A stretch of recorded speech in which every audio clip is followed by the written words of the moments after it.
Olá, meus queridos, bem-vindos a mais um vídeo desse canal e o vídeo de hoje é sobre a relação entre o uso de antidepressivos e o aparecimento de pesadelos ou de sonhos mais vívidos, como se você estivesse ali vivendo aquela situação ou mesmo uma agitação no corpo. Será que isso pode acontecer depois do uso de antidepressivo ou é por conta do quadro para o qual o antidepressivo foi indicado? Nós vamos falar sobre isso agora e se é sua primeira vez aqui nesse canal, seja muito bem-vindo, seja muito bem-vinda. Eu sou a doutora Ana Luísa Aguiar, sou médica psiquiatra e convido você a ficar comigo até o final para entender um pouco mais sobre isso. Bom, quadros de depressão e quadros de ansiedade podem, pelo próprio quadro, alterar o sono. Em depressão, por exemplo, nós podemos ter tanto aumento do sono quanto a insônia. E em ansiedade é mais comum que a pessoa tenha insônia, dificuldade ali para iniciar o sono ou até mesmo acordar antes do momento programado. Isso pode acontecer. Em quadros ansiosos e quadros depressivos, também em quadros como o transtorno obsessivo compulsivo, é muito comum a prescrição de antidepressivos, especialmente da classe chamada inibidores seletivos de recaptação de serotonina. Você não precisa decorar isso, é mais para você entender de fato o que eu estou explicando aqui para você. Dessa classe, muito comumente se tem a prescrição de sertralina, de fluoxetina, escitalopram, citalopram, paroxetina, são os inibidores mais conhecidos, mais prescritos. Existem outros, tá? É mais para vocês entenderem do que de fato eu tô falando. E esses inibidores podem ser estimulantes para algumas pessoas. E por conta dessa estimulação, a gente pode ter aí alteração da qualidade do sono. Mas como de fato isso acontece? Bom, é o seguinte, nas pesquisas sobre o uso de inibidor seletivo, a gente tem aí mais ou menos 17% dos pacientes, comparado aí ao uso do placebo, né? 17% apresentando insônia, comparado a uns 9% do uso do placebo. E 16% tendo hipersonia, ou seja, aumento do sono após o uso, comparado com 8% do placebo. Mas aí por isso você pode pensar, por isso que eu tive aumento do sono, eu tive aumento da insônia. Isso é muito relativo, depende do indivíduo e também do quadro, tá?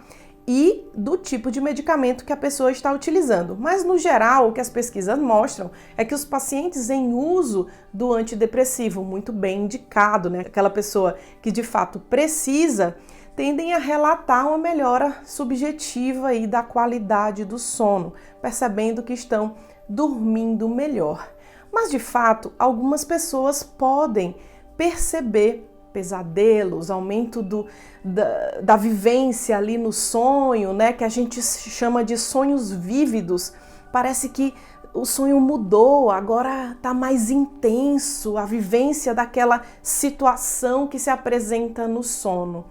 Bom, gente, isso de fato pode acontecer. Isso acontece por diversos mecanismos, né? Mas especialmente tem 3 coisas que acontecem após o uso do antidepressivo, ou melhor, que podem acontecer, né? Como eu sempre falo aqui, nem tudo é com todo mundo, tudo depende do gene de cada um, da metabolização ali pelas enzimas, mas 3 coisas podem acontecer e que justificam essa alteração. A primeira coisa é a redução da latência do sono. Pode acontecer com o uso do antidepressivo. A pessoa fica mais estimulada e ela demora mais a pegar no sono. Segunda coisa que pode acontecer é um encurtamento da fase que a pessoa sonha.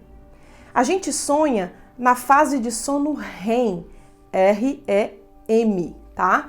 Fase de sonho REM, que é de Rapid Eye Movement, que é uma sigla em inglês de movimento rápido dos olhos. A gente sonha nessa fase e o que pode acontecer é o encurtamento, portanto, o tempo de sonho fica muito mais curto, muito mais intenso Isso, muito provavelmente, pelo aumento do que a gente chama de monoaminas, né? Estimulada pelo próprio medicamento, pelo inibidor seletivo de recaptação de serotonina, que eu falei para vocês no início, esses mais comuns, né? Sertralina, escitalopram, fluoxetina, mas também pode acontecer com os duais. Quais são os duais?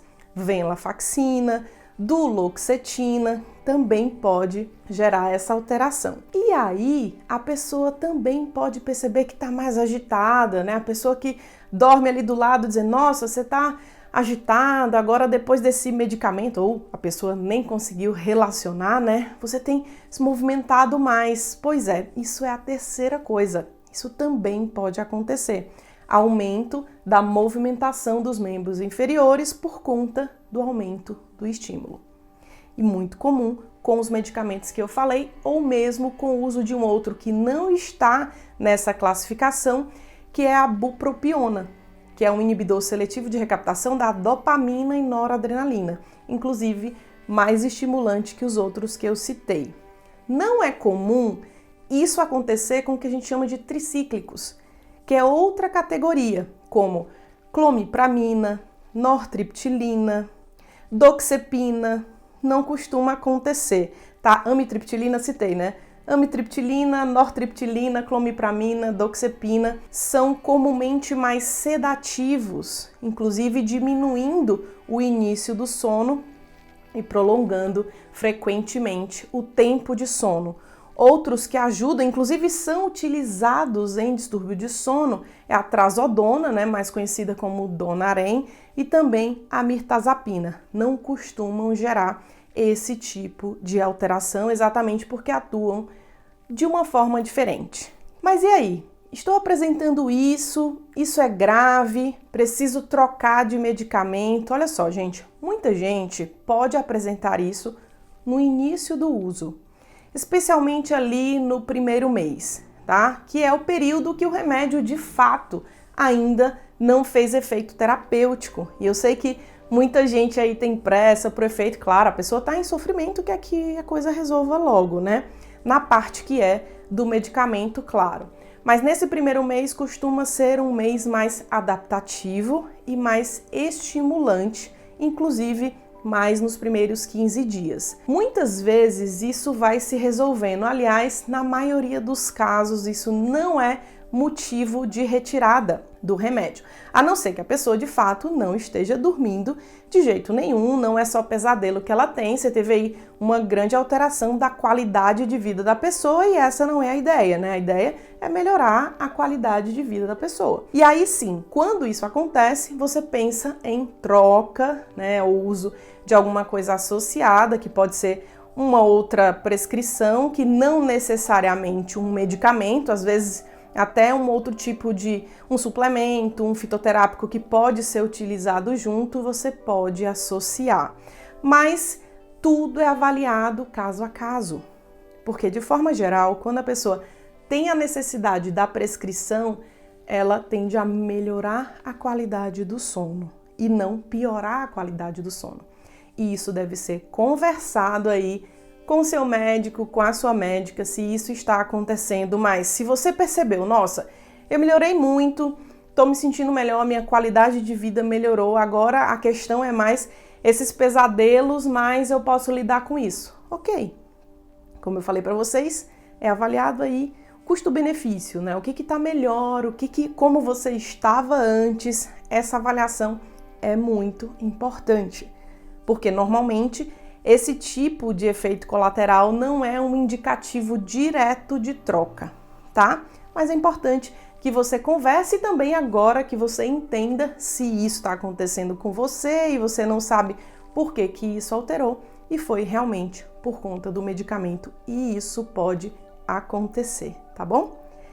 Se esse vídeo ajudou você a entender sobre isso e você quer fazer parte aqui dessa grande comunidade de saúde mental e receber as notificações dos vídeos, clica no inscrever-se, ativa o sininho, compartilha aí esse vídeo. Se você acha que ajudou você e pode ajudar outras pessoas, clica aqui no curtir e eu aguardo você em nosso próximo vídeo. Até lá!